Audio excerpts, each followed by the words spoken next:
What's going on, golf addicts? David Barnett here of the Tour Junkies. This is TJ After Dark, presented by DraftKings. I've got the lovely Pat Perry with me. Pat, looking great there, buddy. Looking great.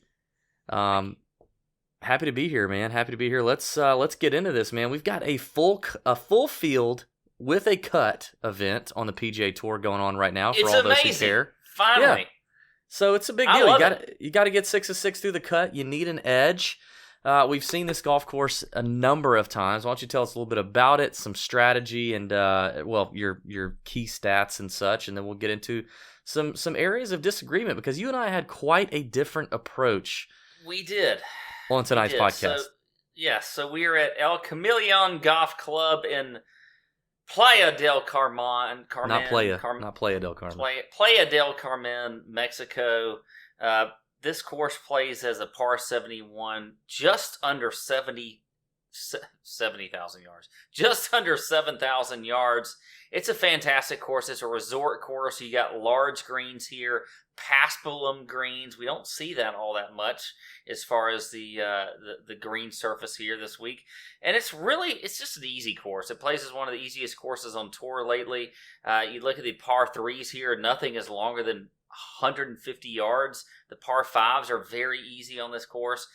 The fairways, they're pretty wide. But you know what? You still got to have a little bit of accuracy off the tee, because if you miss it a little bit, you're in the forest. You're in these mangrove forests. I've never been in a mangrove forest. I don't know about you. Have you been in one, David? No, never. But I think they're dense and it's like you're in jail when you get in there, so you don't want to go into there. So it's going to be tough. But here's the deal. These guys are still going to score. I'm definitely looking at scoring stats this week. Opportunities gained is one of the stats I like.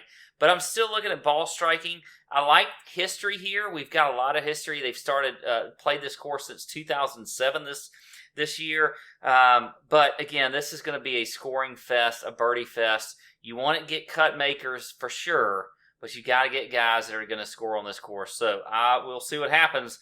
But I like this. It's a fun tournament. We got our boy Cooch back this week. After the whole El Toucan thing. We'll see how he's going to react to that. Yeah. Are they going to have a meetup? You think El Toucan and they're going to have a beer maybe? I don't think so. The course, the 19th hole. I don't think they will. I don't think they will at the old 19th hole. It is the 1 year anniversary of El Toucan Gate when Kuchar stiffed his caddy. I don't know if El Toucan's in the field this week on the bag for anyone else, but I can guarantee you he's not on the bag for Matt Kuchar. Who is your defending champion and probably doesn't really want to be there. I would imagine there's some questions being thrown his way, maybe a vibe, maybe the galleries out there will let him hear it. It's an uncomfortable week for our boy Cooch. It could be. Before that, your past champions, Patton Kizzire, Pat Perez, Graham McDowell, and Charlie Hoffman, none of those guys really strike you as bombers. This is not a course where you have to really crush it. Doesn't mean that a bomber can't win. It just means that it opens up the field to a lot of different type of players. But I do think you got to be accurate off the tee here. You got to find your ball in the fairway so you can spin it with a shorter club, shorter irons into these greens and make some putts, because like you said, you do have to go quite low. I think you're going to have to see a winning score around 20 under. So unless the weather kicks up. You mentioned this is a resort course on the coast. It could get a little breezy and you could see windy conditions potentially. So you're going to want to check that out before you do any lineups or make your final bets over on DK Sportsbook. But I'm looking at guys who are accurate off the tee, in good form, accurate with their irons, and I do agree with you. I think history is something we can definitely take a look at this week. I think that's going to be important. So now we talk about accuracy, but on the podcast, my picks were definitely more your shorter hitters, but more accurate. I had a couple guys in there with some length, but you had a number of guys in there that are just known as just maulers of the golf ball, and that's just kind of what they do. Like for example, you had Cam Champ, who is in the $8,000 range on DraftKings. He's a fade, total fade for me.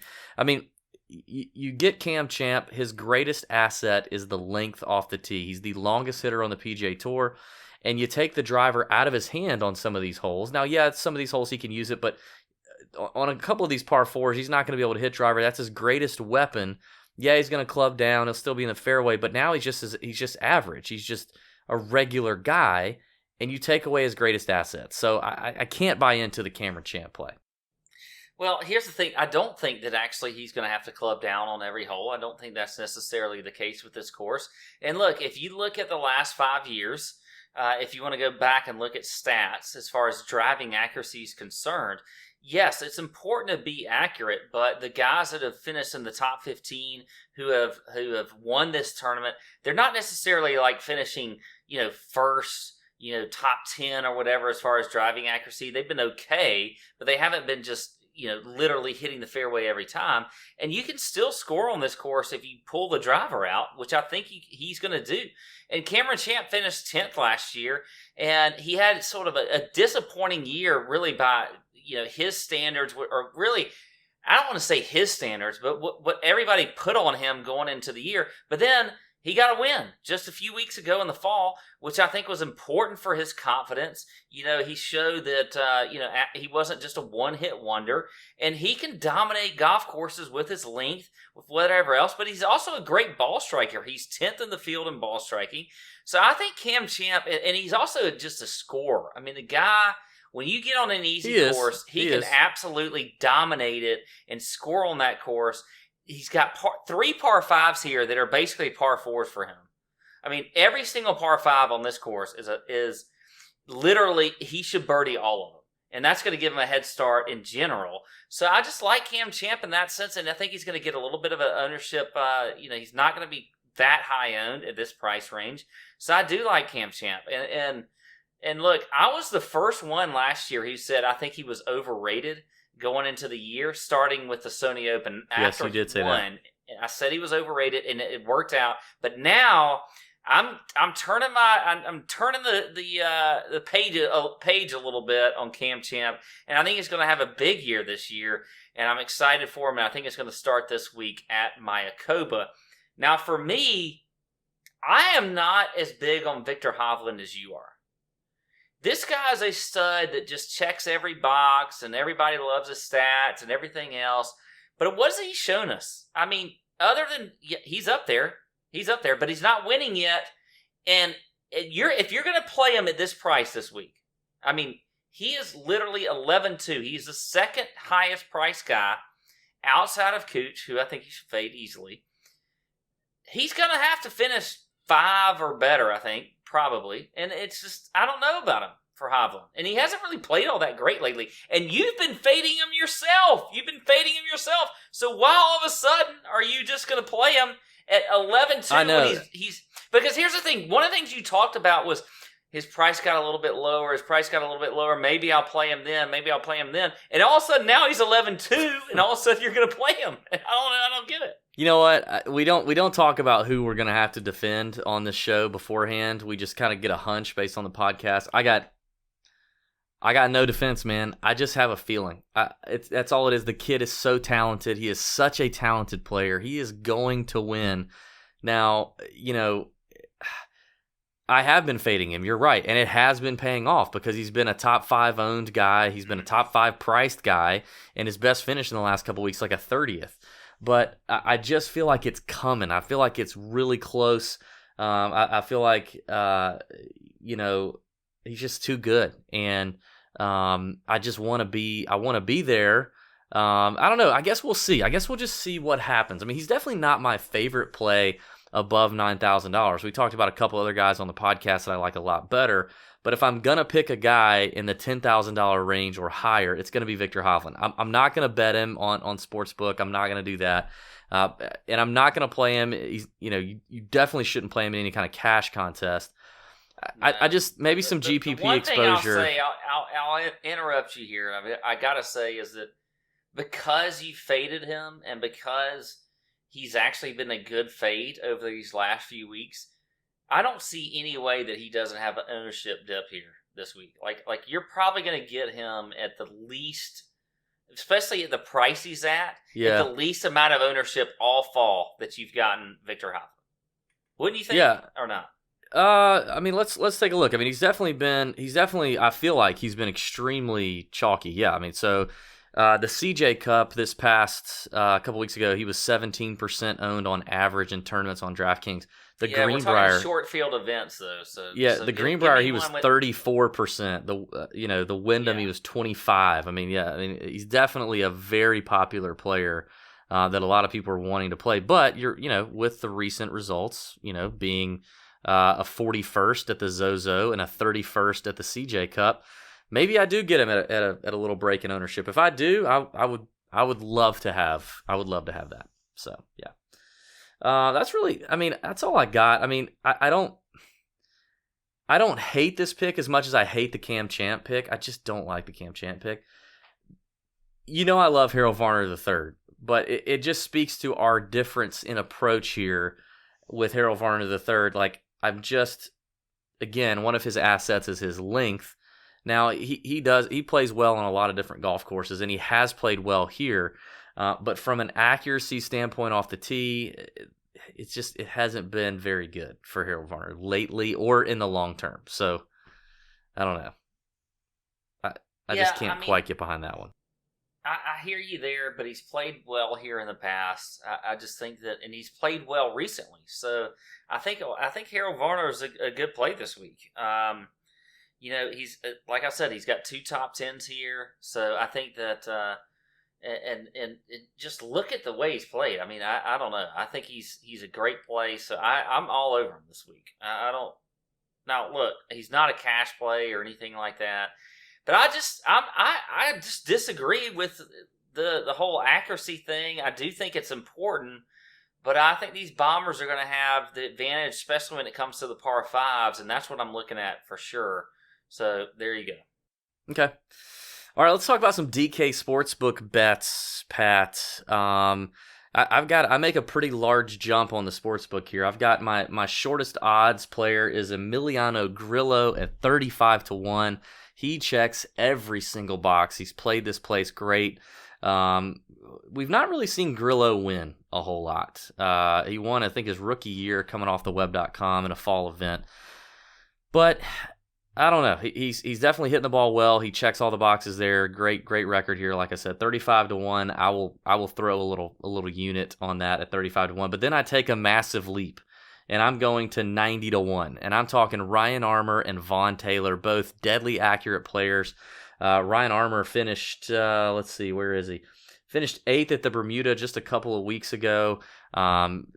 Just accurate as they come from tee to green. Love Ryan Armour here. Vaughn Taylor, another good player, good driver of the golf ball.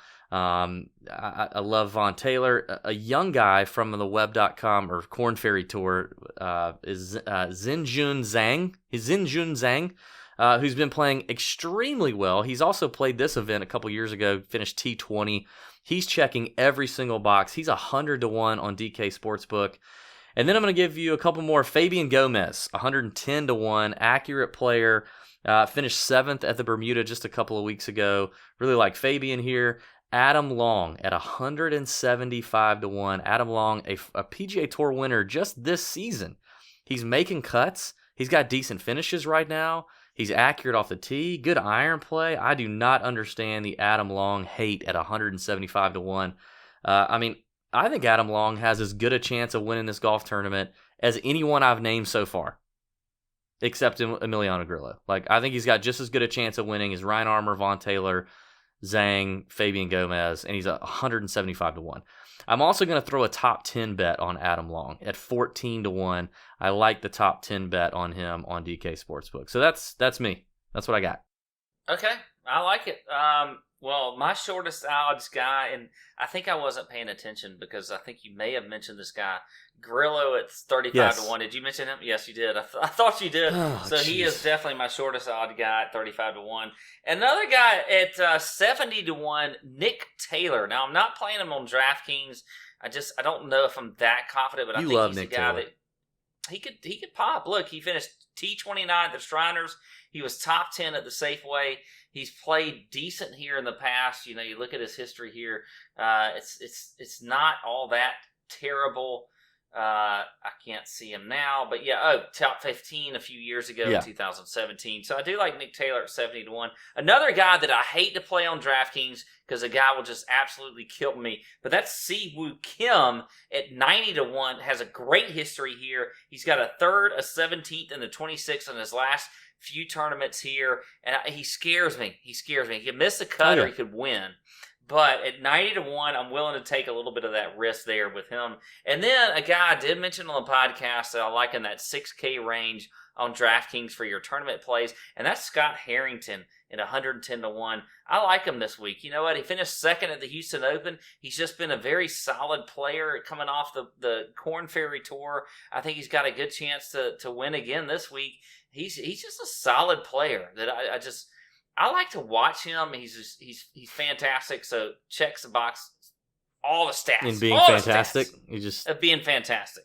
So Scott Harrington, 110-1. There you go. That's all I got as far as my bets this week. And David, you're looking good today. I like that sweatshirt you're wearing. Thank you. Thank you. Appreciate it. Hope the listeners have a wonderful week. We will be back for one more week of this for the RSM Classic next week. And then we got a break until January, and it all kicks back up again. It's going to be a good time. Check out the podcast if you haven't already. And thanks for watching TJ After Dark presented by DraftKings. May your screens be green. See ya.